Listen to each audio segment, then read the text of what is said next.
고막 때리는 총성 웨스턴 영화 탑10을 재녹음하고 있습니다. 1위를 열심히 하다가 파일을 날려먹었고요. 재녹음하고 있어요. 예, 아주 재밌어요. 예, 지난주에 녹음하고서 파일 하나가 안 열리더니 파일 결국은 하나가 날아갔습니다. 이게 옛날에는 자주, 이상해요. 요즘은 안 그랬는데 근자에 보기 드물게 또 에러가 났네요. 자꾸 나요. 그래서 다시 모였습니다. 저희가 다시 모여서 1위만 재녹음하기로 뭐 생각이 하나도 안 나네. 지난주에 했는데. 그래서 뭐 아니 근데 지난주에 우리가 뭐 8주년 파티도 하고 그래서 리뷰도 많이 남겨주시고 그래가지고 진욱이가 특별히 소개하고 싶다는 리뷰도 있고 그래서 떡 본 김에 제사 지낸다고요? 재녹음하는 김에 리뷰도 한번 다시 할까 합니다. 네, 새로운 리뷰. 재녹음하는 김에 네. 또 고기 파티를 또 했습니다. 고기 파티 또 했고요. 앞에 2kg 먹어서 2kg. 김 PD가 왠지 찔렸는지 고기를 또 사와가지고 스테이크를 찔렸다고.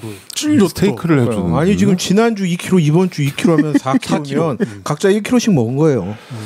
근데 오늘 스테이크 되게 맛있던데 그거. 맛있게 먹었어요. 김 PD가 아주 스테이크 굽는 장이냐? 그럼요. 예, 잘 먹었습니다. 제가 혹시 스테이크 집 내면 다들 오실래요? 아니요. 여러분, 제가 스테이크 집을 낼까요? 스테이크 집이 되겠네요. 스테이크를 한국에서. 해가지고 거기에다가 갖가지 희한한 양념을. 근데 우리나라는 고깃집이 워낙 많고 맛있어요. 우리 고기 구워 먹는 문화가. 그래서 숯불에 스테이크 집이 특별히 필요할 것 같지는 않아. 일본에는 많죠. 일본에는 많은데 여러 가지 소스를 막 이렇게 준비해가지고 줄 텐데. 바퀴벌레 소스 이런 거. 그렇고요. 자, 이제는 진욱이와 함께 순위를 점검해보는 시간을 갖도록 하겠습니다. 진욱이와 함께하는 순위 점검 시간.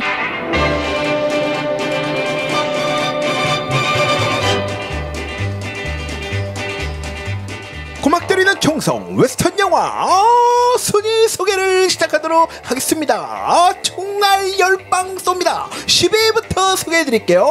세르지오 레네 감독의 달러 3부작 기억하고 계시죠? 황야의 무법자, 석양의 컵네, 석양의 무법자. 근데 진욱이만의 달러 3부작이 또 있습니다. 먼저 첫 번째, 치킨 한 마리 달러해, 바싹 튀겨 달러해, 빨리 와 달러해. 10위는 하여튼 치킨 3부작. 치킨 3부작. 달러 3부작. 네. 10위였고요. 9위는요. 코엔 형제의 6가지 이야기. 야 이거 재밌나는데? 새로운데? 이상한데? 가슴 아픈데? 이건 좀 슬픈데? 마지막 이건 뭐지? 바로 카우보이의 노래. 8위는요. 레디 액션. 야야야, 아이 진짜 맞았잖아 이놈아. 쓰리 텐트 유마. 네. 7위는요. 뉴스 읽어준 남자. 오늘은 한 걸음 더 들어가 보겠습니다. 오늘은 바로 7위는 뉴스 오브 더 월드. 6위는요. 주의 친절한 발의 기세 우리의 마음이 평안하리니. 트루 그리터 브레이브. 5위는요. 아이고 죽겠네. 안 죽었네. 아이고 이거는 진짜 죽겠네. 안 죽었네. 아이고 이건 진짜 죽겠지. 안 죽었네. 레버넌트 죽음에서 돌아온 자. 죽다 살았지. 죽다 살았지 진짜. 4위는요. 한 번 보고 두 번 보니 정말로 대단하네. 정말 대단한 웨스턴 그 자체. 옛날 옛적 서부에서 Once Upon a Time in the West. 네. 최고지 뭐. 3위는요. 내 비록 나이도 많고 보잘것없지만 당신들을 끝까지 데려다 주겠소이다. 3위는 더 홈즈맨. 2위는요. 들소들이 뛰고 노르늑대 노는 그곳에 나의 여친이 있어. 누가 여친이야? 들소들이 뛰고 들소 생각 먹는 그곳에서 늑대와 춤을. 2위는 늑대와 춤을. 콘서트를 해라. 콘서트를. 자, 그러면 최과장의 와인은 첫 번째는요. 예, 첫 번째는 슬로우 웨스트입니다. 두 번째는요. 장고 분노의 추적자 장고 언체인드입니다. 네. 세 번째 와이너스는요. 웨스턴 리벤지 더 설베이션. 더 셀베이션까지. 자, 김 PD의 What the Hell. 만화는 트라이건 보시고요. 영화는 웨스트월드 보시면 되는데 최근작이 있으니까 드라마로 보세요. 웨스트월드. 웨스트월드였고요. 네, 진욱의 아따바. 여러분 착각하시면 안 됩니다. 쿵푸어슬은 1940년 영화예요. 웨스턴 영화 아닙니다. 아니고요. 주성치 감독 주성치 영화의 쿵푸어슬 재밌게 아니고요. 보세요. 철찬 성현중. 아니고요. 그거 아니고. 그거 아니잖아. 진짜 아따바는 진짜 안다바는 바로 몬테나. 호스탈레스. 몬타나로 가나 네, 유전하고 호스탈. 유마로 가나 몬타나로 가나 몬테나. 둘로 아무데로 가면 된다. 자연만 가면 된다. 네. 이제고요. 뭐 웨스턴 영화도 뭐 웬만한 건 다 했네. 다 했어. 우리 클래식 영화 톱10도 했으니까 뭐 거의 한 30편을 소개해드렸습니다. 자, 드디어 대망의 1위를 남겨두고 있습니다. 네. 고막 때리는 총성 웨스턴 영화 탑10 1위를 알아볼 시간입니다.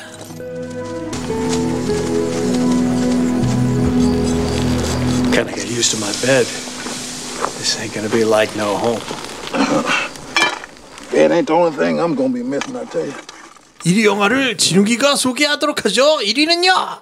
빵야! 드디어 마지막 대장정의 마무리 1을 소개하도록 하겠습니다. 고막 때리는 총성 웨스턴 영화 탑10의 대망의 1위! 용서받지 못한 자! 왜 용서를 못 받아? 네. 용서를 받아. 용서를 구해야지 받죠. 아, 안 구했나? 안 구했나 봐요. 아, 예. 1위는 용서받지 못한 자입니다. 네. Unforgiven. 네. 용서받지 못한 용서받지 못한 자. 이게 1위를 했네요. 네, 그러네요. 네. 1위를 했습니다. 이게 수미상관 방식으로 클린트 이스트우드가 처음과 끝을 마무리했습니다. 웨스턴 영화는 나쁘지 않네요. 네. 아, 뭐 만족스럽습니다, 저는. 네. 용서받지 못한 자 1992년작이고요. 그렇죠? 클린트 이스트우드가 감독을 했습니다. 네. 달러 3부작의 히어로. 그렇죠. 네. 클린트 이스트우드가 네. 이제 감독으로 돌아오고 여기서는 또 주연도 주인공도 맡았습니다. 하고. 네. 네. 주인공 윌리엄 머니. 머니. 머니요. 돈 머니가 아니죠. MUNNY. 윌 머니 역을 했습니다. 네. 그리고 윌 머니의 오랜 친구이자 어릴 때 나쁜 짓 좀 같이 많이 했던 네드 로건 역으로는 모건 프리만이 나왔고요. 그렇죠. 네. 항상 백인 주인공의 친구 역으로 많이 나왔던. 그리고 이 두 명과 함께 그 현상금을 노리고 네. 네, 그 마을로 빅 위스키라는 마을로 찾아가는 네. 스코필드 키드라는 역으로 제임스 울벳이라는 배우가 나왔습니다. 네. 네. 그리고 최고의 악당. 악당인지 아닌지 잘 모르겠는. 그렇죠. 이 영화는 선과 악의 경계가 굉장히 모호한 네. 영화입니다. 근데 여기서는 뭐 악당 악역이죠. 악역을 네. 악역을 맡고 있다고 봐야겠죠. 네. 예, 리틀 빌 데것 역으로는 진 해크만이 나왔습니다. 클린트 이스트우드가 사실은 악당인데 주인공이고, 네. 진 해크만은 보안관인데 악당처럼 나오는 거죠. 예. 그래서 영화가 희한한 영화입니다. 그렇죠. 네. 아카데미에서 무려 4개 부문 수상을 했습니다. 그렇죠. 작품상 그리고 나무조연상 진 해크만이 받았고요. 그리고 감독상 클린트 이스트우드가 받았고요. 필름 편집상을 받았습니다. 네. 예, 이때 아카데미에서 이제 상을 용서받지 못한 자가 휩쓸었고, 근데 이제 바프타 지난주에 윤여정 선생님이 여우 조연상을 받았다. 아, 대단한 소식. 영국 아카데미 바프타. 스노비스 피플. 네? 스노비스 피플이었잖아. 아, 스노비. 그리고 저기 미국 배우 조합상도 예, 예. 조연상 또 받았죠. 싹도 받았고요. 네. 근데 용서받지 못한 자 92년이죠. 네. 요때는 영국은 하워드 샌드라는 영화. 김 PD가 좋아하는. 아닌데 안 좋아하는데. 나 헬레나 보낸 카터 좋아하잖아. 그렇다고 해서 다 좋진 않은데. 너 저번에 오만과 편견이랑 그런 건 좋다고 그러지 않았나? 아니거든요. 뭐였지? 제가 좋아했던 게 전망 좋은 방. 예. 전망 좋은 방은 좋다. 전망 좋은 방 좋지. 근데 하워드 샌드는 별로? 하워드 샌드는 또 별로지. 그래? 왜 이렇게 갔다고 보지? 도대체 당체 겹치지가 않네. 삼겹살은 좋은데 항정살은 싫어. 뭐 그렇지. 이런 거. 그렇죠. 나 항정살 싫어. 그런 거네. 삼겹살 좋아. 그건 이제 영국 영화니까 영국에서는 그 영화가 작품상을 받았고 미국에서는 또 웨스턴이 또 받은 거야. 그래서 좀 재밌었죠. 이때 같이 나왔던 영화가 이제 그 유명한 여인의 향기. 사실 클린트 이스트가 사실 용서받지 못한 자에서 사실 열연을 했어요. 옛날에 달러 3부작과는 좀 다른 깊이를 보여주잖아. 그렇죠. 그래서 클린트 이스트가 드디어 연기상을 받나 이랬는데 그만 여인의 향기의 알파치노. 거기에는 좀 못 미쳤죠. 어쩔 수 없었네요. 이때 같이 나왔던 영화가 이제 아론 소킨이 대본을 쓴 A Few Good Men. 그다음에 Crying Game 뭐 이런 영화들이 나왔어요. 아유. 그래서 경쟁을 했는데 오스카에서는 용서받지 못한 자가 주요 상들을 받았죠. 네. 용서받지 못한 자 그동안 웨스턴 영화 고막 없는 총성 뭐 고막 없는 총성 고막 때리는 총성. 그럼 총성이 안 들리잖아요. 소리 없는 아부성 뭐 이런 거네. 고막 때리는 총성 웨스턴 영화 1위는 용서받지 못한 자가 차지했습니다. 예. 뭐랄까요? 우리가 전에 전쟁 영화 할 때 전쟁 영화는 라이언 일병 구하기 이전과 이후로 나뉩니다. 그렇죠. 내가 막 되게 단언했잖아. 네. 웨스턴 영화도 용서받지 못한 자 전과 후로는 아닙니다. 그럼요. 내가 봤을 땐 그래요. 제가 주장하던 것과 비슷한 그랬습니까? 거잖아요. 저도. 그래 주장했습니까? 네, 세상은 무용보 중심. 무용보 이전과 이후로. 소리 없는 무용보 중심이야? 아니어서 바뀐 게 뭐 있어? 무용고 중심에서 다른 게 바뀐 게 뭐 없잖아. 굉장히 중요한 작품이고 웨스턴 영화의 어떤 그 장을 넘겼어요. 이 영화가. 게다가 클린트 이스트우드가 그 일을 했다라는 게 굉장히 의미가 있죠. 왜냐면은 정말 60년대 이 웨스턴 영화로 정말 시대를 주름잡았던 카우보이, 총잡이 역을 했던 사람이 자기의 스승 세르지오 레오네한테 헌사를 하면서 이 영화를 바치면서 그러면서 나는 이제 웨스턴 그만하겠다. 이 선언까지 해버린 거야. 그럼요. 딱 바꾸면서. 그럼요. 실제로 이 영화 이후로 클린트 이스트가 많은 영화를 감독했는데 웨스턴은 없었어요. 그 말을 지키는 거지. 대단한 사람이야. 그리고 이 사람이 정말 총만 쏠 줄 아는 그런 훅가시 잡는 담배 꼬나물고 인상 쓰고 그런 사람이 웨스턴 영화 감독을 하는데 완전히 그 문법을 다 바꾼 거지. 게다가 이 사실 클린트 이스트가 60년대는 달러 3부작, 70년대는 더티 해리. 그걸로 그냥 총 권총 쏘는. 근데 더티 해리 그 감독을 했던 돈 시걸이라는 감독. 이 있었잖아요. 그 어떻게 보면은 이 세르지오 레오네랑 돈 시걸은 클린트 이스트우드한테는 되게 멘토 같은 감독들이었잖아요. 근데 세르지오 레오네는 80년대에 죽었고 돈 시걸이 요 용서받지 못한 자 요거 찍을 때 죽었나 그래요. 그래서 이 영화를 만들면서 두 감독님한테 이 영화를 바칩니다. 용서받지 못한 자. 그러니까 굉장히 어떻게 보면 이 영화가 백그라운드에 엄청난 그 사연이 있는 영화가 된 거예요. 클린트 이스트우드 개인적으로도 그렇고 영화 사적으로도 그렇고. 그래서 여러모로 의미가 있는 작품이고 이 영화가 그렇다고 무슨 웨스턴 영화를 새로 뭘 한 게 아니고 예전에 있던 걸로 뭔가를 다 위치를 다 바꾼 거야. 조금씩. 집안의 가구를 다 이렇게 바꾼 거야. 새로 사진 않고 그 가구들을 리뉴얼을 해가지고 새 집을 만들었어. 그게 참 위대한 점이었던 것 같아요. 그래서 웨스턴 영화 1위 하기에도 부족함이 없다고 생각하고 개인적으로 클린트 이스트우드의 그 어떤 위대함에 박수를 보내면서 제 녹음을 마치겠습니다. 수고 많으셨습니다. 힘들었어요. 녹음도 나라가고. 해질녘에 우리 이 노래 들으면서 끝내는. 아무튼 1위는 이건데 어때요? 이 영화 당시에 많이 봤죠. 이거는 게다가 흥행도 엄청 했어요. 그렇죠. 그때 당시에 나도 극장에서 본 기억이 나는데 이게 근데 이렇게 대중적이거나 그렇습니까? 최근에 다시 본 사람 있어요? 그럼요. 다시 저 오늘 다시 봤어요. 정말? 그럼요. 지난주에 안 보고 이번 주에 봤고. 지난번에도 봤죠. 근데 또 봤어? 또 봤어요. 또 봐요. 진짜? 죄녹음이니까 또 봐야죠. 또 봤어? 그럼요. 생생하게 얘기하고 싶어서. 그럼요. 생생하게. 진짜 진짜 우리 초창기랑 참 다르구나. 그렇죠. 근데 어땠어? 다시 보니까 또 달라? 또 달라요. 지난주 봤다며. 근데 또 봤어요. 또 봤는데 또 재밌어? 또 재밌어요. 더 재밌어요. 진짜? 형 괜히 1위예요. 그랬구나. 진욱이 너 또 봤어? 형. 에이 진짜. 니네 맨날 바쁘다고 그러고 그냥 총으로 쏴버릴까 보다 그냥. 막는다 총 쏴. 너무 좋아요. 그래? 정말 좋아요. 그렇군요. 좀 감상을 좀 들어보도록 하겠습니다. 감상을 지금부터 말씀드리면 재녹음하기를 잘했네. 이따가 저기 음악 나올 때 스토리를 가시죠. 이건 이제 설정을 좀 들어볼까요? 언포기븐. 때는 때는 1881년. 1880년이죠. 1900이래. 때는 1881년 미국. 그렇지 웨스턴이니까 미국이지. 와이오밍에 빅 위스키라는 마을이 있어요. 와이오밍. 근데 그 마을에 사는 이제 매춘부들이 있는데, 그렇죠. 첫 장면이 사고가 나죠. 그 매춘부 중에 한 명이 그 자기 손님한테 약간 비웃은 거예요. 이 사람이 막 화가 나가지고 그 카우보이가 얼굴을 막 칼로 그어버리죠. 칼로 얼굴을 막 난자를 한 거죠. 한 번 그은 게 아니고 계속 그냥 얼굴을 그냥. 사실 굉장히 잔인하죠. 자극적이고 잔인한 장면. 그래서 그렇게 사실 잘못을 한 사람이면 교수형에 처하거나 이렇게 좀 강한 처벌을 했어야 되는데 감옥에 가야지 감옥에. 교수형까지는 아니더라도. 근데 그런 처벌을 내리지 않고 그냥 벌금형 같은 걸 내리고 마는 거예요. 말 한 마리씩 줘. 말 몇 마리 갖다 줘. 그것도 그 여성이 아니라 그 여성의 포주한테. 그렇죠. 포주한테 갖다 주라고 하는 거죠. 그렇죠. 이상해. 그러니까 매춘부들이 화가 난 거예요. 그 판결을 내리는 건 이 마을의 보안관이죠. 지네크만. 예, 리틀빌. 그러니까 이제 이 매춘부들이 다 같이 힘을 합쳐서 현상금을 돈을 거는 막 거죠. 걷죠. 예, 돈을 모아가지고 네. 큰 현상금을 거는 거예요. 그렇죠. 저 카우보이 2명을 죽여주는 사람한테 네.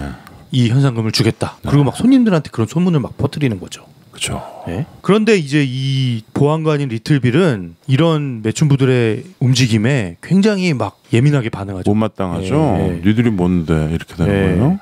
그런 어떤 폭력, 사적인 폭력들을 용납하면 안 된다. 그렇죠. 예?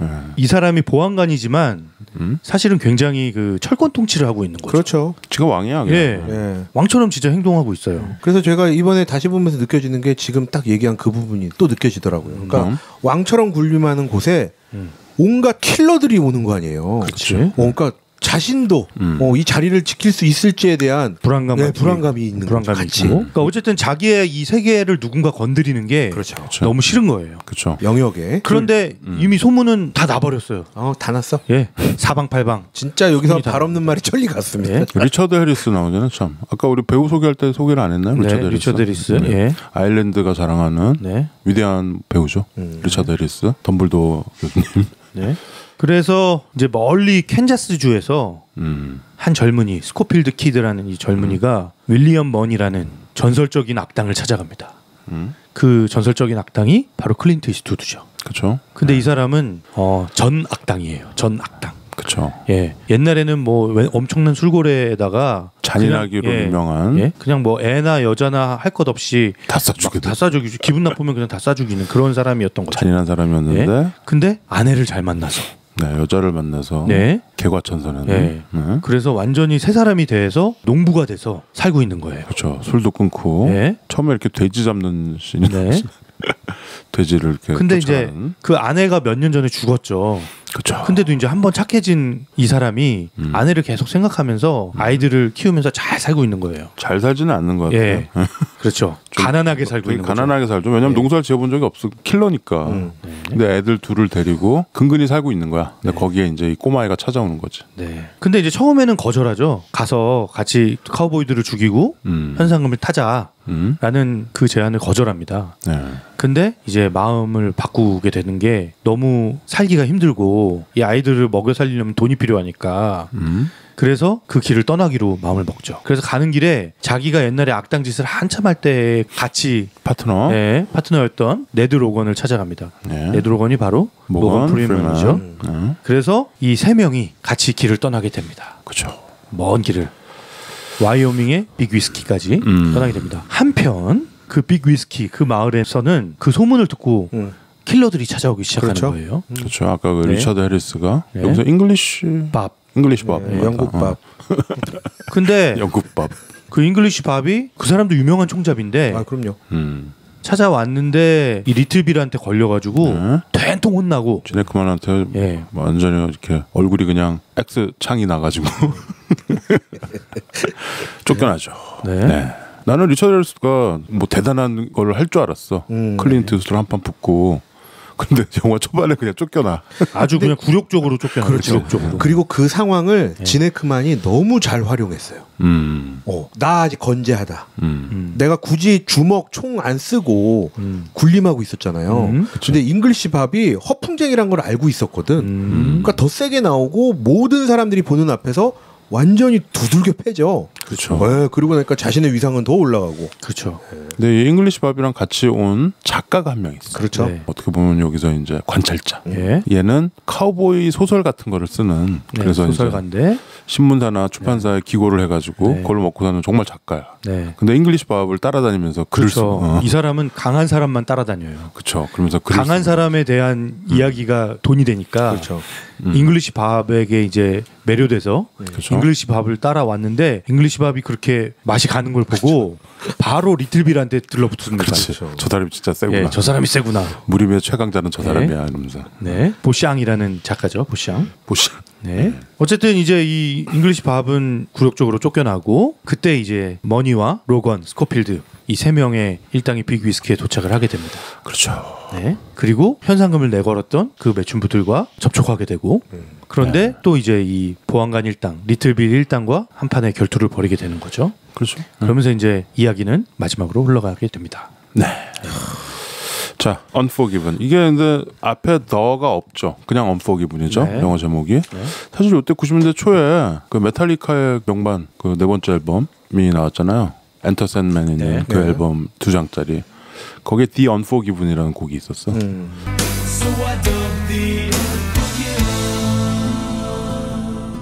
곡에 나오고 이 영화가 나온 거야. 그래서 나는 그때 Unforgiven? Unforgiven 하면 무슨 뜻인가요? 정말 용서받지 못한 자네요. 그러네요. 이 영화에서 용서받지 못한 자는 클린트 이스트우드라고 해야겠죠. 그렇죠. 왜냐하면 자기가 젊었을 때 했던 그 나쁜 짓들을 계속 떠올리게 될 수밖에 없잖아요. 이 이제 마지막 미션, 그렇죠. 이 카우보이들을 죽이러 가는 길에 계속 자기의 젊은 시절, 한참 아내 덕에 잊고 살았던 젊은 시절에 대해서 참회하는 그쵸. 과정이 있는 그 거죠. 과거의 악몽에 시달리는 거죠. 네. 클린트 이스트우드가. 네. 이 영화의 위대한 점은 밸런스예요. 뭐냐면 영화가 가져야 되는 어떤 요건들 중에 재미가 있잖아요. 우리가 왜 저번에 웨스턴 영화 소개하면서 그 데드맨 11위 때 얘기하면서 뭐 재미는 좀 없지만 영화는 되게 인상적이다. 뭐 이런 얘기를 제가 하고 그랬잖아요. 네. 그런데 영화는 일단 재미가 있어야 되는 거가 맞잖아요. 영화인데 보면서 물론 뭐 보고 나서 이렇게 보약같이 좀 이렇게 도움이 되고 이런 것도 있지만 그래서 왜 흥행도 되고 평단에서 극찬도 받고 이런 영화 참 없는 거예요. 그래서 보통 흥행을 하면은 이제 평론가들이 까죠. 이제 허점을 잡아가지고 너무 상업적이다 막 이런 말 하면서. 그런데 클린트 이스트우드가 세르지오 레오네랑 같이 20년 전에 일하면서 네. 보고 들었던 거. 네. 세르지오 레오네가 어떻게 영화 찍는지 잘 본 거야. 네. 그래서 이 유럽에서 온 이 리얼리티 그런 걸 막 촬영이나 아니면 정말 그 꾀죄죄한 막 이런 거 이렇게 보고서 그런 걸 영화에 다 녹여냈어. 그러면서 영화가 가져야 되는 어떤 재미, 네. 기승전결 네. 이런 거는 그대로 가져간 거지. 네. 그 대신 아까 그 작가가 등장하면서 네. 우리가 서부 영화에서 막 총 빨리 꺼내가지고 막 쏘고 빵빵 쏘고 막 다 쓰러지고 네.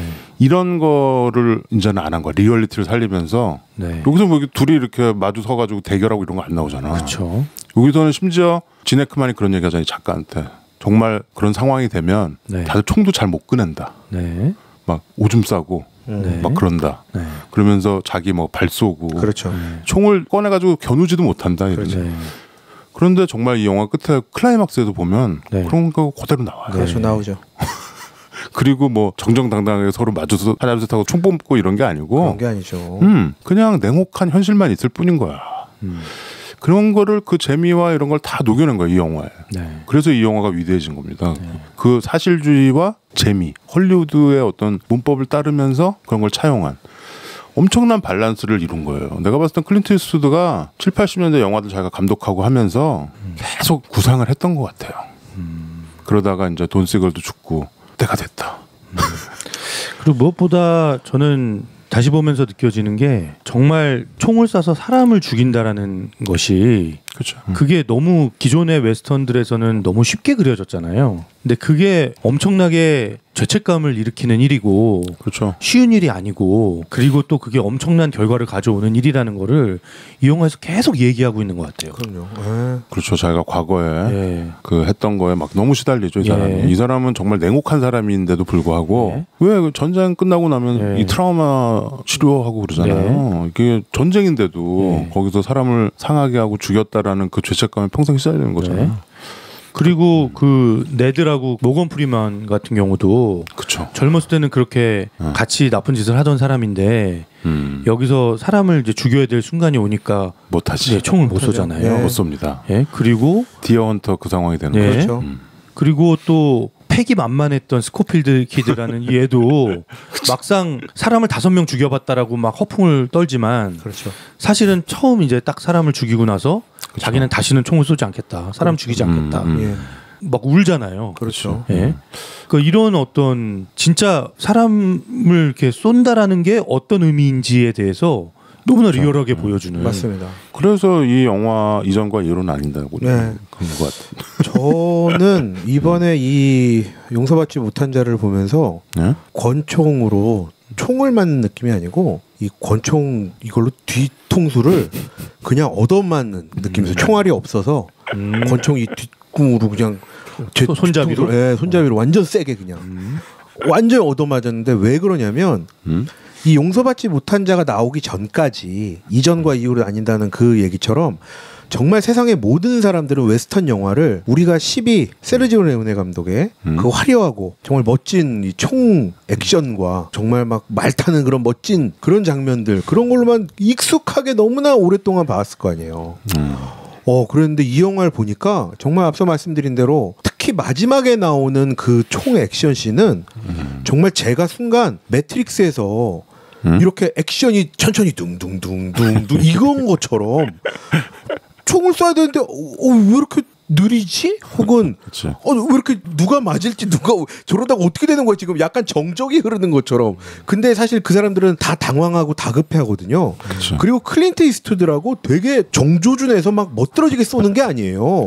정말 진짜 긴장감 넘치는 표정으로 한 발 한 발 이렇게 쏘는 이런 씬을 보면서 아 이게 진짠데 이랬을 텐데라는 생각이 들면서 그래서 정말 아까 말씀드린 대로 이 클린트 이스트우드가 그동안에 쭉 세르지오 레오네 감독의 영화를 보면서 세르지오 레오네 감독이라고 쓰지만 사실은 쓰러지면 또 나오대 감독이거든요. 쓰러지면 또 일어나고 또 나오고 또 나오고 사람 또 총 쏘고 이런 것처럼 이렇게 수많은 액션 막 이런 것들이 우리가 눈에 익었던 이런 연출과 너무나 다른 연출 아까 밸런스 정말 뉴 밸런스의 그런 영역을 보여줬다고 생각을 하고 저는 이번을 보면서 사실은 이 클린트 이스트우드의 약간 고뇌까지 느껴지는 거예요. 이 영화 제목을 용서받지 못한 자라고 하는데 저는 여기에 나오는 최소 모든 사람은 다 용서받지 못한 자 같거든요. 여기에 나오는 모든 역할 특히 모건 프리먼과 클린트 이스트우드와 아까 전에 그 스코필드 키드까지 왜냐하면 모건 프리먼도 결국에는 그 옛 기억 때문에 정말 더 이상 하고 싶지 않은 그러한 기억 때문에 공포스러움으로 사실은 이 영화에서 떠나잖아요. 어떻게 보면 이 장소에서 저는 그것조차도 용서받지 못한 이유라고 생각을 하고 스코필드도 한 명을 죽이고 났더니 다시는 사람을 죽이지 않겠다면서 눈물을 흘렸지만 이 스코필드 키드 또한 죽을 때까지 평생 이걸 한으로 생각을 할 거예요. 자기 스스로에 대한 원한을 지고 용서받지 못한 채로 생을 마무리하지 않을까라는 생각이 드는 거예요. 그래서 정말 요게 나오는 정말 모든 심지어 우리가 같이 보는 이 관객의 입장에서도 내가 과연 누구를 용서할 수 있을지에 대한 고민조차도 하면서 사실은 또 그 마지막에 클린트 이스트우드가 그 집 안에서의 그 총 액션을 끝으로 밖으로 나오는데 사실은 본인도 굉장히 겁이 나는 상황이잖아요. 누군가 나를 겨누고 있을지 모르는 상황에서 정말 밖으로 큰 소리를 외치고 나오는 이 장면이 저에게는 진짜 좀 리얼해. 너무 리얼해요. 너무 리얼하고 정말 있는 그대로 정말 그러면서 그 안에서는 막 몇 사람 정말 눈 깜짝 안 하고 죽이는 그 상황에 총잡이가 밖으로 나올 때는 잔뜩 수그리면서 다른 사람이 자기를 죽일지도 모른다는 생각에 겁먹고 나오고 있는 힘껏 소리치고 그렇게 나오는 장면을 보면서 와, 이 영화는 진짜 뭐 평론가들 뿐만 아니라 이 당시에 그때 90년대 초반에 이 영화를 본 사람들 정말 모두가 다 충격에 좀 빠지지 않았을까. 그때는 근데 몰랐어요. 그때 몰랐어요? 내가 이 영화를 극장에서 봤거든요. 형은 몰랐다고? 네. 그때는 우리 어렸으니까 몰랐지. 난 그때 보고는 우리가 익숙한 그 웨스턴 영화의 문법들이 있잖아요. 그런 영화를 기대하고 봤는데 전혀 이상한 영화인 거예요. 저는 그 당시엔 진짜 이상했어요. 저는. 아니 나는 그때 당시에가 이 영화가 재밌었어요. 좀 약간 칙칙한 웨스턴이라고 그냥 생각했죠. 왜냐면 저도 뭐 그때 20대 초반이었으니까. 근데 나중에 다른 웨스턴들을 많이 보고 이제 영화 보는 눈이 생기고 나서 이 영화를 다시 봤더니 이 영화가 위대한 영화라는 걸 이제 알게 됐죠. 근데 처음에 봤을 때는 이 영화 되게 히트한다는데 뭐 이렇게 좀 칙칙하지 뭐 이런 느낌이었어요. 거기 막 비가 와도 영화에서 오는 비가 아니고 진짜 비가 진짜 비 와가지고 다 진창되고 막 그런 비잖아. 여기서 보면 옛날에 서부에 비 오면 어떻겠어. 포장도 안 돼 있는데 그런 어떤 좀 리얼리즘이 있었고. 방금 진우가 얘기한 그 장면에서 클린트 이스트우드가 이제 그 마지막 액션씬 다 끝내고 나오면서 총을 그 스펜서 라이플을 딱 들고 니네 하면 I'll come back and kill you 딱 그러잖아요. 다 와서 다 죽여버릴 거야. 근데 그걸 얘는 클린트 이스트가 소리를 지르는 타입은 아니거든. 그렇죠. 최대한 큰 소리로. 네. 근데 그 뒤에 왜 우리 2위에 늑대와 춤을 할 때 네. 국기, 미국 국기가 얼굴을 덮은 그렇죠. 메타포가 있었잖아요. 네. 여기서는 클린트 이스트가 이 대사를 하면서 뒤에 성조기가 날립니다. 그렇죠. 그렇죠. 뒤에 성조기가 날리는데 I'll come back and kill you 하는 거야. 까불면 다 죽여버릴 거야. 클린트 이스트가 아주 유명한 그 공화당원이잖아요. 보수주의자죠. 아주 미국 보수를 대표하는. 그러니까 사실 미국 영화계에 보수주의자들이 많지는 않은데 그렇다고 이 사람이 무슨 옛날에 무슨 존 웨인처럼 그런 사람은 아니고 되게 합리적인 보수주의자예요. 이 사람이 옛날에 무슨 시장도 하고 출마도 하고 그랬었어요. 그래서 뭐 어디 조그만 마을 캘리포니아에서 네. 카멜 바이더스라는 네. 도시 이름을 알고 계신 거예요? 가봤어 알아요. 그걸 왜 가봐? 이번에 재작년에 여행 갔을 때 샌프란시스코 근처에? 네. 샌프란시스코에서 조금 1번 국도 타고 내려가면 아주 작고 예쁜 마을이에요. 근데 이 도시가 클린트 이스트우드의 시장이었던 도시였단 말이지. 우리로 따지면 무슨 어디 무슨 리 뭐 이런 일산. 일산이면 일산 굉장히 큰 거죠. 예. 약간 고향 예. 작아요. 작은데 되게 예뻐요. 네. 그래서 클린트 이스트우드가 어떤 그런 정치적인 자기는 명확하게 네. 그거를 표명하는 사람 중에 하나예요. 네. 근데 아무도 비난 못하죠. 그러니까 존 웨이는 비난을 많이 받았지만 같은 공화당원이라고 뭐 클린트 이스트우드를 뭐 공격하거나 그러진 않습니다. 근데 참 영화계에서는 흔하지 않은 보수주의자라는 거. 그리고 굉장히 굉장히 미국적이잖아요, 이 사람은. 네. 그 최근에 본 영화가 더 뮤율이라는 이제 할아버지인데 이렇게 트럭 운전하면서 약간 마약 그 트래피킹을 하는 거야. 마약 운반 같은 거를. 자기 처음에 모르고 하다가 돈을 벌기 위해서 뭐 그런 영화 감독 올해인가요? 새 영화가 나온답니다. 크라이 마초. 무슨 내용인지 잘 모르겠으나 마초가 들어가는 걸로 봐서 약간 이런 또 그랜토리노 같은 그런 영화가 아닐까. 최 과장이 클린트 이스트우드 참 좋아하잖아요. 네. 이거 나중에 만든 영화들 특히 배우 말고 네. 감독을 했던 감독으로서 참 영화들이 참 이 나이가 되도록 30년생이에요. 클린트 이스트우드가 90이 넘었습니다. 참 대단하죠. 그렇게 담배를 많이 피셨는데 아직도 대단하네요. 아직도 영화를 찍는다는 게 좀 경이롭죠. 네. 뭐 커크 더글러스만큼 오래 사셨으면 좋겠습니다. 아직도 총기를 잃지 않으신 것 같습니다. 그리고 아직도 잘생겼잖아요. 그래도 많이 무너졌죠. 아유 90살인데 키가 190이 넘어. 뭐 영화로 좀 돌아가 보면 네? 저는 또 이번에 다시 보면서 그 리틀 빌이라는 인물에 대해서 진짜 그만. 예. 또 공감이 많이 되더라고요. 되게 문제적 인물이라니까. 그럼요. 우리가 이 사람을 주인공이라고 생각하고 이 사람을 중심으로 영화를 만들어도 영화가 말이 돼. 말이 되고 이 사람 입장에서는 우리가 아까 뭐 철권 통치라는 말을 했지만 철권 통치를 하는 이유는 이 사람은 되게 명확해요. 이 마을의 질서를 잡기 위해서 그렇죠. 그런 거죠. 그 독재자들이 하는 말 아니야. 네. 근데 사실 이 마을에 이제 킬러들이 모이기 시작하면 이 매춘부들이 건 현상금 때문에 모이기 시작하면 사람이 몇이 죽을지. 그리고 이 마을에서는 총기 휴대가 금지돼 있잖아요. 그렇죠. 비기스키라는 마을에서는 본인은 갖고 다니면서. 그러니까 독재자 그런 거. 그러니까요. 그거를 이제 독재라고 얘기할 수도 있지만 이 사람의 이 입장도 이해가 되는 거예요. 이 사람 말에도 일리가 있고 이 사람이 지키려고 하는 가치도 뭔지 알겠는 거예요. 물론 약간 내가 왕이야 여기서라고 하는 약간 그런 허세 같은 것도 느껴지기도 하지만 굉장히 또 실리적인 사람이기도 하고 나름의 어떤 그 낭만 같은 것도 가지고 있는 사람이잖아요. 자기의 그렇죠. 어떤 집도 자기 손수 짓고 그렇죠. 거기에서 석양을 즐기고 커피를 마시면서 늙어가는 것을 꿈꾸던 사람이었잖아요. 나름 소박한 사람이야. 그래서 와, 이 영화는 진짜 이 아까 오샥 형이 맨 처음에 얘기한 것처럼 선과 악이 진짜 불분명하구나. 그렇죠. 그래서 제가 어렸을 때 이 영화를 봤을 때 93년에 이 영화를 봤을 때 재미없다고 느꼈던 거 혼란스럽죠. 그럴 수 있네요. 이게 뭐야 이게. 뭔가 확실한 이렇게 선악 구도도 아니고. 그렇죠. 이게 명확하게 주인공이 누구인지 누가 착한 사람이고 누가 나쁜 사람인지 잘 모르겠는. 그렇죠. 주인공은 뭐 분명히 클린트 이스트우드인데 잘 모르겠는 거예요. 그래서 이게 어려웠던 것 같은데 지금 보니까 참 이런 모호함이 현실이구나. 이 현실에서 우리가 어느 시각에서 이 상황을 바라보느냐에 따라서 주인공이 늘 달라질 수 있잖아요. 맞아요. 예, 이런 게 현실이구나라는 그런 생각이 또 들기도 클린트 하고. 이스트가 의도적으로 네. 앞에 그 리처드 해리스를 잉글리시 밥 네. 그 캐릭터를 통해서 네. 그동안에 우리가 봐왔던 니들이 봤던 그리고 내가 출연했던 그런 영화들이 그걸로 깨버리는 거예요. 리처드 해리스라는 인물을 통해서 네. 그 작가가 동반하잖아요. 그래서 그렇죠. 막 무슨 듀크 해가지고 네. 별명 해가지고 막 전설적인 얘기를 써내려가잖아요. 그렇죠. 언제 결투는 어떤 듀크 오브 더 데드. 그렇죠. 근데 자꾸 이제 지네코는 듀크라고 하면 떡이라 그러지. 떡이라 그러죠. 오리라 그러지. 근데 지네크만이 그걸 깨주잖아. 사실은 그때 내가 거기 있었는데 네. 사실은 안 그랬다. 쟤는 총 잡지도 못했다. 그렇죠. 그러면서 우리가 봐왔던 웨스턴 영화들이 허상이고 판타지였다라는 거를 얘기해주면서 걔를 두들겨 패서 내쫓잖아요. 네. 마을에서. 네. 그 현실은 그런 거다. 그리고 클린트 이스트우드 그 자체도 사실은 그런 장면들이 있어요. 이 사람이 진짜 달라 3부작을 비롯한 뭐 영화들에서 어떻게 보면 웨스턴 영화의 하나의 큰 상징 같은 사람이었는데 이 사람이 처음에 이 마을에 가서 지네크만한테 엄청 두들겨 맞고 그렇죠. 기어서 그 살롱을 나오잖아요. 그렇죠. 그렇죠. 진짜 기어서 나오잖아요. 네. 비 오는데 막 이렇게 막 그래서 죽을 고비를 넘기고 그렇죠. 거의 레버넌트 상황이잖아요. 얼굴이 씹창이 나서 진창을 끼지.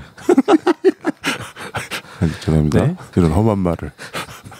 예, 그 리얼리티가 다 살아 있는 겁니다. 네. 그러니까 잉글리시 밥이 그래서 우리가 처음에 기대했던 거와는 다르게 멋있게 막 멋있는 총을 들고 있고 이 작가가 막 따라다니는 네. 이 전설의 총잡이를 그렇죠. 그냥 총 없으니까 연락이 어떻게 받고 감옥에 갇혀가지고 네.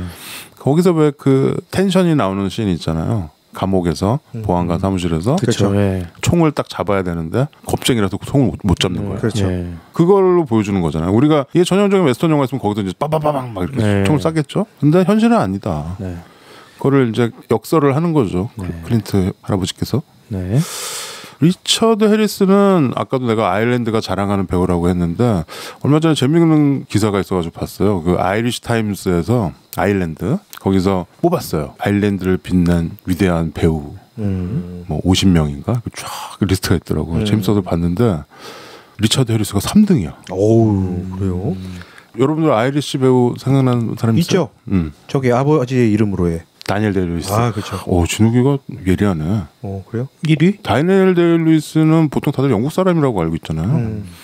근데 다니엘 데이루이스가 이중 국적입니다. 아일랜드 국적도 있어요.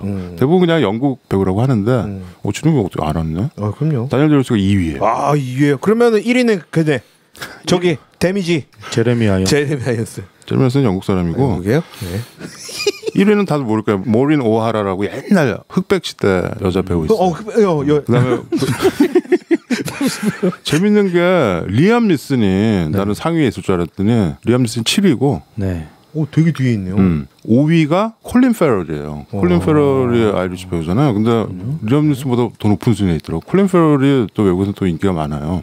그다음에 재밌는 게 콜린 페럴이랑 리암 리슨 사이에 여자 배우가 있습니다. 우리 무용부에도 자주 나왔던 최과장이 좋아하는 로자먼드 파이크? 아니요? 서셔 로난이. 서셔 로난. 서셔 로난이 아이리시잖아요. 네. 그 스펠링 어려운. 네. 서셔 로난이 6위에 있고요. 네. 재밌어요. 마이클 패스벤더가 9위. 오 생각보다 낫는 그죠? 리암 니슨도 그렇지만 킬리안 머피가 12위. 오. 피터 오툴이라고 네, 얼마 전에 피터 오툴. 돌아가신 아라베아 로렌스. 네. 그분이 이제 4위예요.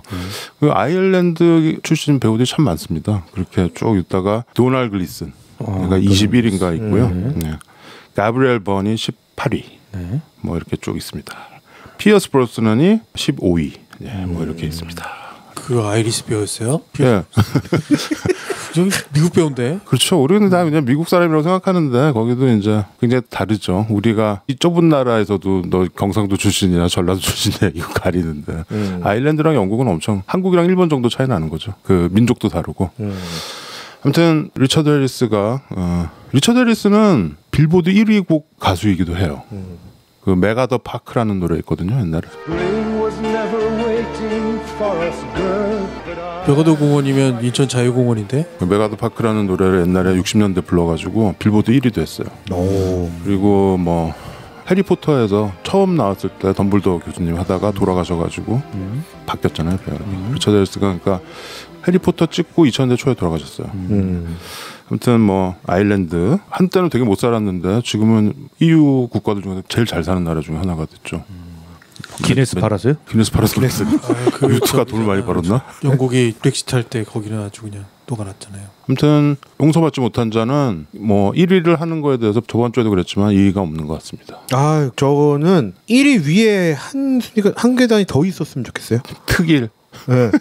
특일로 이거 올렸으면 좋겠어요. 그래? 왜냐하면 저는 웨스턴 영화 정말 즐겨보지 않는 1인 중에 하나입니다. 저는 정말로 제가 뭐 좋아하고 안 좋아하고 떠나서 좋아하는 영화도 있었지만 그냥 평소에 영화를 꺼내 보더라도 웨스턴 영화는 한 번 보고 두 번은 꺼내 보지 않는 그런 사람이었는데 이번 뭐 한 달 정도 시간 동안 우리 순위대로 10위부터 달러 3부작부터 세르지오 레오네 감독이라는 이 이름조차 이렇게 여러 번 얘기한 적도 없는데 네, 이런 감독의 이름까지 들먹이면서 이렇게 한 달 동안 웨스턴 영화를 쭉 보다가 이 용서받지 못한 자를 보니 저는 이 영화의 대단함을 너무 크게 느껴서 영화의 엔딩에서는 제가 눈물이 주르르 흐르는 거예요. 그 마지막인데 네. 실루엣 씬. 그렇죠. 마지막 그 실루엣 씬은 그러면서 그 실루엣이 처음에는 이 클린트 이스트우드로 보이는 그 실루엣이 이렇게 빨래에 널려 있고 막 이런 노을진 그런 장면이 있다가 그 실루엣 그림자가 싹 사라지잖아요. 그렇죠.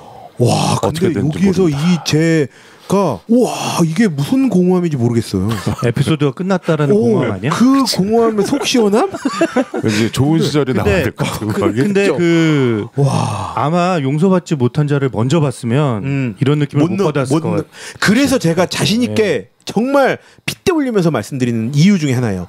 여러분께서 10위부터 꾸준하게 순위대로 밟고 올라가셔서 이 용서받지 못한 자를 보시면 저희가 왜 이렇게 정말 극찬을 하기도 하고 1위에 당연히 이 영화가 올라가야 된다라고 모두가 입을 모아서 얘기하는 것 같은 이 느낌을 받으실 수 있다라는 겁니다. 그래서 저는 오샥 형한테 다시 한번 박수를 보냅니다. 그러게요. 정말 저는 보면서 난 싫어. 오샥 형이 의도했고 의도치 않건 간에 의도했지. 야, 저는 이 순위가 그냥 완벽한 에피소드 같아요. 진짜. 여기서 쿠엔틴 타란티노한테 좀 미안하지만 이 리스트 만들려고 내가 다 이게 빅픽처가 있었어요. 근데 이렇게 목소리를 올려서 칭찬을 하지만 정말 오게티는 아시잖아요. 그만 뛰어. 아니, 지금 이제 시작해. 기고만장이 형 아니야. 지금 시작해. 나 원래 기고만장해. 형, 근데 진짜 아쉬운 거 우리가 얘기했잖아요. 뭐. 옛날 옛적 서부에서는 10위에 같이 있었어야 됐다. 그건 아니지.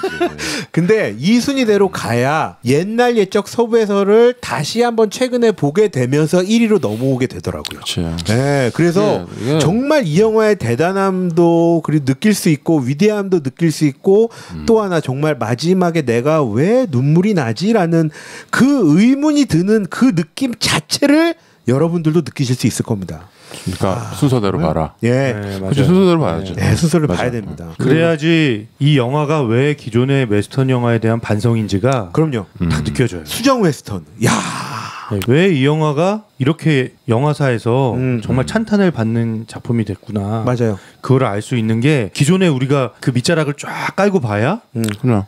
그게 이제 이 영화가 이래서 이렇구나. 그렇죠. 그 감이 오더라고요. 그 클린트 이스트우드가 방금 오샤기 얘기한 것처럼 미국을 대표하는 공화당의 상징, 아이콘 이런 류가 될 수밖에 없었던 나는 이 흐름이 있었다고 보거든요. 특히 클린트 이스트우드의 영화 역정에는 그런 부분이 없을 수가 없겠다. 왜냐하면 처음 얘기했던 달러 3부작 같은 경우가 역시 주류에서 약간 벗어나 있지만 전통적인 서부 영화는 사실은 권선징악이거든. 악당들의 그치, 명확하죠. 떼거리로 몰려오는 악당들을 권총 솜씨 하나로 물리치는 거야. 그리고 거기서 권선징악 해피엔딩에 사람들에게 카타르시스를 전하기 때문에 그래서 사람들이 너무나 좋아하고 찾았던 영화류인 거죠. 그렇죠. 시원하게 내가 날려버리고 싶은 상업 영화이기도 해. 왜냐면 악당이 굉장히 분명하거든. 걔는 총을 맞으면 우리가 통쾌하거든. 그렇죠. 하는 짓도 되게 나쁘죠. 근데 문제는 뭐냐면 이 영화가 전해주는 이 부분이 뭘 타고 넘어가냐면 이 영화와 함께 미국 문화가 넘어가는 교두보가 되는 현상이 많아진 거죠. 그래서 뭐 수많은 영화에서 미국을 깔 때 번치 오브 카우보이 이런 얘기를 하는 거야. 이게 어디서 나온 얘기냐면 저 아마겟돈에 나오는 거죠. 그 러시아 인공위성에 타서 연료주입하던 러시아인이 그거 건들지 말라니까 건들어가지고 다 날려먹었다고 해서 이 번치 오브 카우보이스 이게 얘기하는 게 사실 미국 문화에 대한 굉장히 큰 어떤 비판거리가 카우보이가 되는 거예요. 그러니까 흐름이 바뀌는 거야. 처음에는 정말 사람들이 미국 문화에 막 찬탄하면서 이게 미국이야. 미국은 역시 드림. 강한 미국. 강한 미국 뭐 드림 뭐 아메리카 막 이런 것들이 다 몰려오는 와중에 결국 서부 영화인데 그 주류가 미국 문화가 그렇게 세련되지도 않고 미국의 특히 역사를 다룬 영화가 카우보이인데 그들이 그렇게 정의롭지도 않고 그들이 그렇게 정의롭지도 않고 하는 짓이 그렇지도 않다라는 게 깔끔하지도 않더라. 80년대 90년대를 넘어가면서 바뀌는 거죠. 클린트 이스트우드가 나는 기억하는 영화 가운데 내가 정말 재밌게 본 영화는 역시 SF 파이어폭스라는 영화가 있어. 비행기가 뭐 육으로 막 날아가는 거야. 알아요. 근데 역시 그것도 미국의 숨겨진 그 군산업체 이걸 약간 돌려까는 데 있어. 그러니까 클린트 이스트가 굉장히 미국을 자랑스러워하는 공화당원인데 그렇지 않은 측면이 나오는 거야. 그러니까 비판적인 시각이 있는 거죠. 그런데 그게 더 중요한 건 더티 해리도 마찬가지고요. 그게 이제 나중에 넘어가게 되면 이제 아버지의 깃발 맞아요. 아버지의 깃발 뭐 이오지마의 편지. 이 부분에서는 미국에 대한 아주 통렬한 반성. 그러니까 2차 세계대전을 이겼을 때 그 환희와 감동과 세계 질서를 재편하게 되는 미국의 힘의 논리가 거기서 출발하는 거잖아. 그 맹점을 또 공격하는 거야. 그 아메리칸 스나이퍼 같은 영화도 굉장히 비판거리였어요. 그게 뭐 미국을 옹호하는 영화지만 지금 현대 전쟁에 대한 이라크 옹호하지만 비판할 건 비판하거든. 클린트 이스트우드의 시선이 정말 나는 되게 올바른 합리적인 보수주의자의 시선이에요. 게다가 또 클린트 이스트우드 비판을 못 하잖아. 영화 잘 만들잖아요. 그렇죠. 못하죠. 그래서 이제 올해 나온다는 영화도 되게 기대를 하는 거고. 그래서 방금 얘기한 이 영화가 그 정점 근처에 있는 영화죠. 우리한테 미국은 원래 그렇지 않아. 혹은 미국이 반드시 그렇지만은 않아. 하지만 미국적인 가치도 있어라는 혼합된 것들이 나오는 거죠. 그래서 93년에 나온 영화 가운데서는 사선에 가서 같은 영화도 있어요. 그건 사실 민주당 케너디의 암살을 막지 못한 경호실장 얘기잖아. 그럼 약간 민주당 얘기기도 해. 근데 그건 이제 출연만 한 거고. 그렇지. 감독을 하는 영화들은 이제 따로 좀 평가를 해야 되는 거죠. 그 안에서 수많은 그 사선에서 하는 수많은 농담들이 있어요. 뭐 그 링컨 기념관 앞에서 앉아가지고 링컨한테 농담을 건다든지.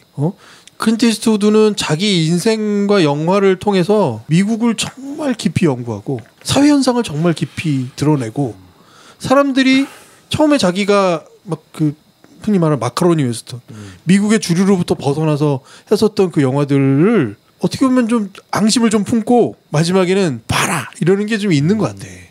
이 모든 영화들이. 그렇죠. 그래서 저는 지금 김PD 형이 얘기하신 것처럼 클린트 이스트우드니까 이렇게 했을 때 이렇게 효과적일 수 있구나도 사실 느낍니다.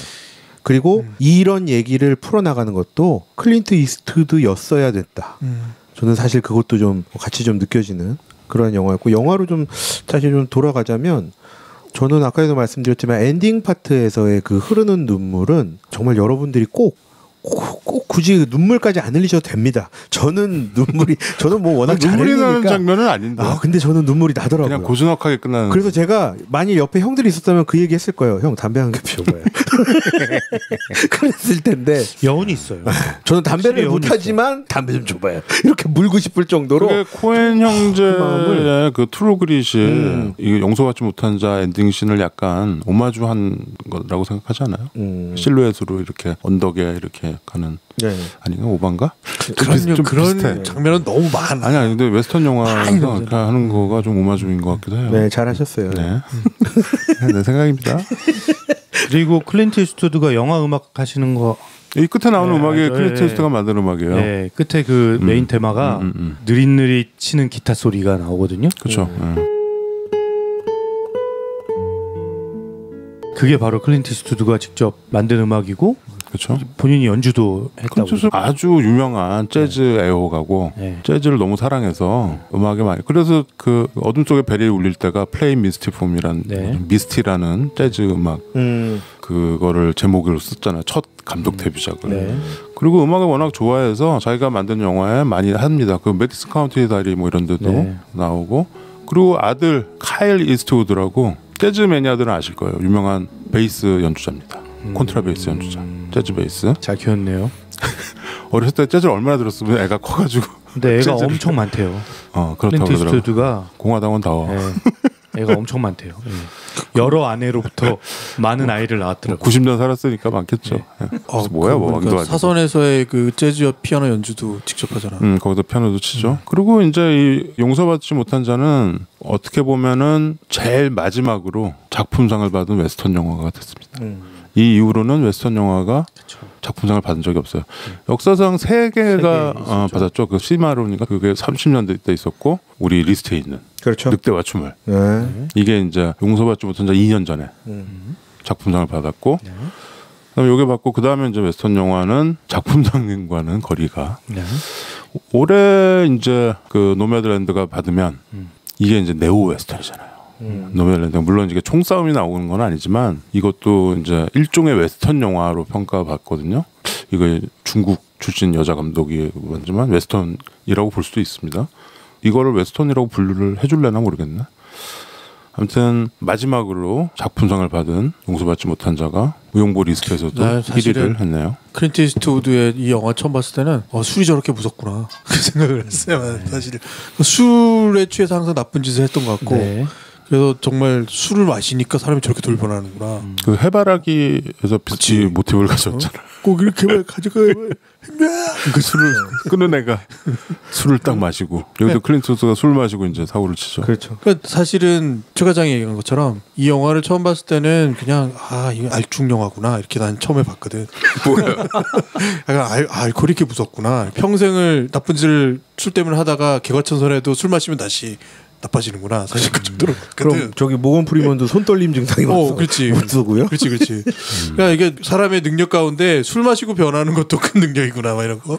그러니까 고성도에서 나도 역시 젊은 시절에 이 영화를 판단했던 것 같아. 그러니까 그 당시에 내가 무슨 미국의 어떤 서부 시대에 담긴 역사적 함이라든지 뭐 이런 걸 알 리가 없잖아요.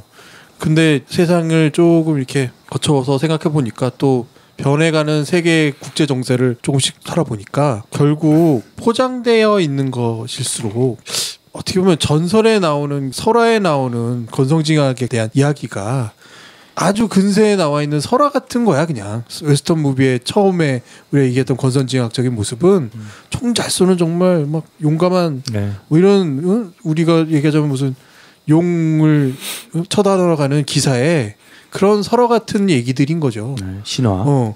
그거하고는 현실하고는 엄청나게 다를 수밖에 없는 거였고, 근데 이 세상에는 그거를 힘의 논리로서 작용과 반작용으로 계속 소비하고 또 그것을 계속 미국 문화의 어떤 되게 위대한 점으로 그렇죠. 미국은 이제 역사가 거야. 짧으니까 우리 뭐 단군 신화, 뭐 설화 이런 게 없잖아요. 그리고 그 있었던 아메리카 원주민들의 설화 이런 거 다 말살해 버렸잖아요. 없으니까 새로 만든 거지.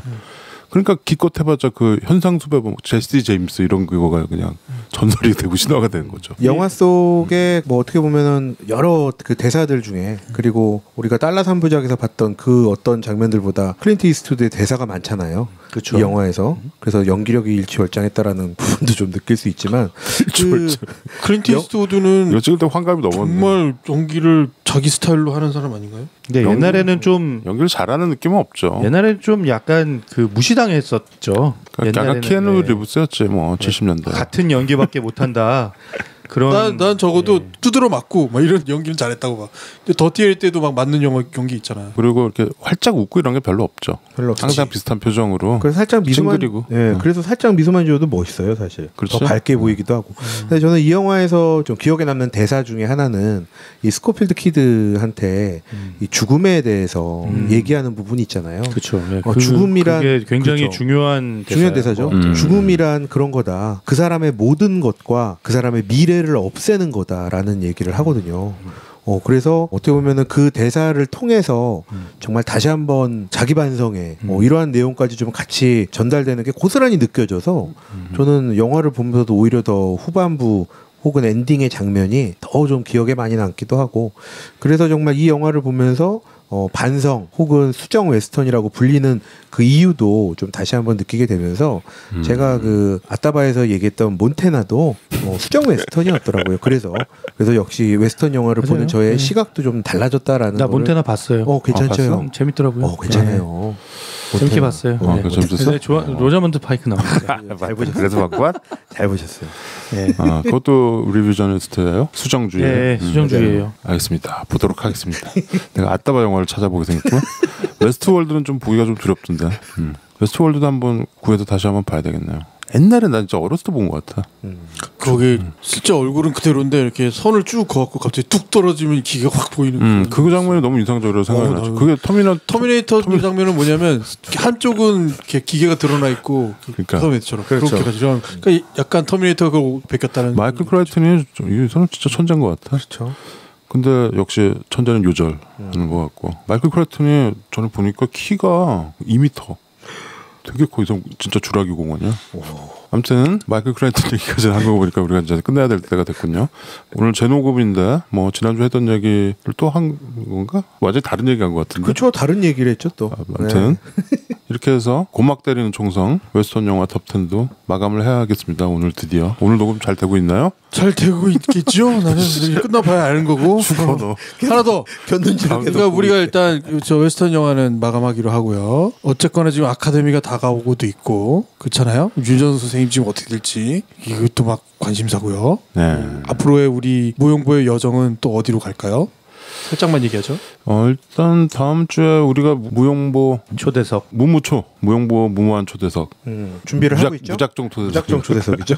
무모한. 네, 우리 또 영화 항상 배우가 나오곤 했는데 이번에는 영화 배우가 아니라면서요? 배우긴 하다. 그렇죠. 배우긴 하다. 영화 배우기도 합니다. 하는데 예, 자세한 건 다음 주에 말씀드리겠지만 이 사람은 배우면서 방송인이면서 우리 주변에 이런 사람이 있었어. 그럼요 있었죠. 그래서 다음 주는 무무초 무용보 무작정 초대석을 할 계획입니다. 많이 기대해 주시고요. 오스카는 뭐 저희가 그러면 다음 주 그거 하면 오스카를 우리가 예측할 시간은 없나요? 그렇죠? 그날 예측해야죠. 그날 해야 되나? 그럼 다음 주에 이 게스트랑 한번. 예측하면 이미 오스카가 열리겠네요. 네. 하여튼 우리 예측이 맞을지. 기생충이 여기저기 많이 올라가 있고 특히 윤여정 선생님이. 기생충이요? 응? 아, 기생충 기생충이요? 아니고 미나리요. 미나리. 이게 사분절 우리 영화들이 아주 선전하고 있습니다. 네, 이렇게 해서 웨스턴은 끝내죠. 이제 모래바람은 이제 그만 맞고. 뭐 당분간은. 주말에 황사 온다는데 큰일 났네. 정말 긴 여정이었어요. 예, 긴 여정이었어요. 아우 그냥 총소리만 그냥 한 2달 가까이 들은 것 같네요. 진짜로. 뉴욕에서 LA까지 그냥 간 것 같아. 진짜로. 말 타고. 예. 뭐 미국은 계속 총소리던데 뭐 총질하고 맨날. 근데 확실히 우리가 전쟁 영화 에피소드 했을 때보다 총성이 더 기억에 남아요. 이게? 이 웨스턴 전쟁은 영화가 폭탄 소리가 훨씬 크지. 폭탄과 막 그냥 막 연사 막 이런 소리들이 잔뜩 귀에 났겠지만 불타는 소리, 정말 이렇게 사람들의 비명. 총성 한 방이 강렬히 정말 고막을 때리는 이 여운과 이 총성은 정말 이 웨스턴에서 나 느낄지 않을까 그런 생각도 좀 해봅니다. 그리고 생각보다 웨스턴 장르가 재밌다는 거 재밌어요. 다시 깨달았어요. 그러길래 최과장 시각하기 전에는 별로라고 막 그랬었잖아. 웨스턴. 나도 사실 줄기가 그랬죠. 저는 시기가 별로라고. 뭐 이렇게 자꾸 그래. 칭찬을 그렇게 이용했는데. 아니, 그렇지 뭐 우리 냈다 뭐 웨스턴 장르를 특별히 뭐 이렇게 좋아하고 이러진 않았잖아. 나도 뭐 찾아보지는 않았죠. 봐야 될 영화만 본 거예요. 그렇죠. 정말 진짜 웨스턴 찐 팬들한테는 좀 죄송하네요. 뭐 좋은 영화 있으면 추천해 주시고요. 잠들기 전 너는 뭐를 담았지 향긋한 복숭아 내음이 나는 좋았어 좋은 시절이었지. 손에는 총을 들고 큰 모자로 모래바람을 막으며 황야를 달렸던 카우보이들의 얘기를 나눴군요. 우리의 삶이 어차피 개척의 역사라면 누구도 가보지 않은 길을 필사의 노력으로 만들어가며 피곤한 모닥불 옆에서 사막의 새벽별을 벗삼아 미래를 꿈꿀 수 있기를, 항상 약자를 보호하고 옆에서 고통받는 사람들을 외면하지 않으며 당당히 악당을 마주하는, 그러면서도 생경한 문화를 가진 아메리칸 원주민들과 정겨운 친구가 될 수 있기를, 그 어려웠던 과거로부터 지혜를 얻고 어두웠던 잘못들을 반성할 수 있는 우리가 되기를 바랍니다. 고막 때리는 총성 웨스턴 영화 탑10을 마무리합니다. 오샥은 인상 쓰고 있습니다. 총을 쏠까 뭐 선박 쏴야겠습니다. 뭐라고요? 너한테 총 쏜다. 총을 어디 이상 앞으로? 선박 쏴야 돼. 감사합니다. 55번째 에피소드도 이렇게 마쳤습니다. 네. 오늘 감사합니다. 55번째였어요? 이게 55더라고. 형 이번에는 저기 좋은 시절이었지 하고 총성을 빡 하고 넣어줘. 좋은 좋은 총질. 총성? 아니면 해질녘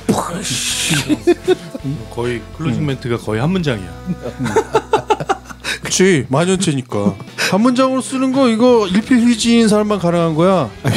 형 생각이 안 끊어지고 이어진다는 거지. 아니면 저기 김PD 아까 멘트 약간 형 멘트 씹었을 때 총소리 팍 그러든지. 그 정도는 용이나가. 그 정도는 용.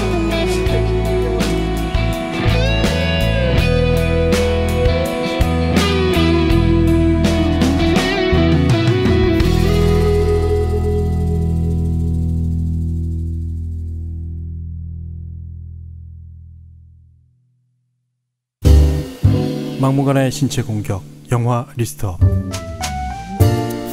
무슨 영화를 보겠다고